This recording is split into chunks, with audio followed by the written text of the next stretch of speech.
छोटा सा गांव था सुखपुर। मिट्टी की खुशबू, आम के पेड़ और रिश्तों की गर्माहट, सब कुछ सादा लेकिन गहरा। इसी गांव में रहती थी सीमा, जो शादी होकर आई थी इस घर की नई बहू बनकर। ससुराल में सब ठीक था, बस एक रिश्ता थोड़ा उलझा हुआ था, ननद राधा का। राधा घर की लाडली थी, पढ़ी लिखी, तेज दिमाग और अपनी बात मनवाने वाली। माँ बाप और भाई मोहन उसकी हर जिद मान लेते थे। सीमा ने सोचा था, ननद छोटी बहन जैसी होगी, दोस्त बन जाएंगे। लेकिन असल जिंदगी कहानियों जैसी आसान कहाँ होती है। सीमा घर के हर काम को दिल से करती, सुबह उठकर झाड़ू, चूल्हा, गाय को चारा, सब कुछ। राधा अक्सर ताने देती, भाभी, हमारे यहाँ ऐसे नहीं होता। ये सब काम माँ अच्छे से करती थीं। सीमा चुप रह जाती।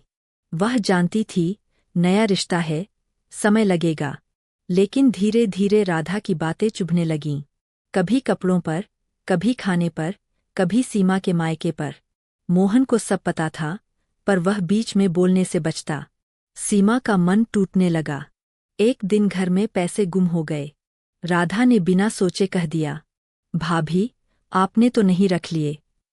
ये शब्द सीमा के दिल में तीर की तरह लगे। उस रात सीमा बहुत रोई। उसने सोचा, जिस घर को मैंने अपना माना, वही मुझे शक की नज़र से देखा जा रहा है। सीमा ने पहली बार मोहन से कहा, अगर यहाँ इज्जत नहीं, तो रिश्ते कैसे निभाऊं? मोहन भी समझ गया कि बात गंभीर है। कुछ दिनों बाद पता चला कि पैसे राधा ने ही अपनी सहेली को उधार दिए थे और भूल गई थी। जब सच्चाई सामने आई, राधा की आंखें झुक गईं। उस रात राधा चुपचाप सीमा के पास आई। आवाज कांप रही थी, भाभी, मुझसे बहुत बड़ी गलती हो गई। मैं आपको समझ ही नहीं पाई। सीमा ने पहली बार दिल खोलकर कहा, राधा, मैं तुम्हारी भाभी से पहले एक इंसान हूँ। रिश्ते शक से नहीं, भरोसे से चलते हैं। उस दिन के बाद सब बदलने लगा। राधा अब सीमा के साथ काम करने लगी। दोनों साथ हंसती, बातें करतीं। राधा को समझ आया कि भाभी कोई बाहर की नहीं, बल्कि घर की रीझ होती है। और सीमा को मिला एक छोटी बहन जैसा रिश्ता। कुछ महीनों बाद जब राधा की शादी तय हुई, वही सीमा सबसे आगे खड़ी थी, कपड़े चुनने से लेकर विदाई तक।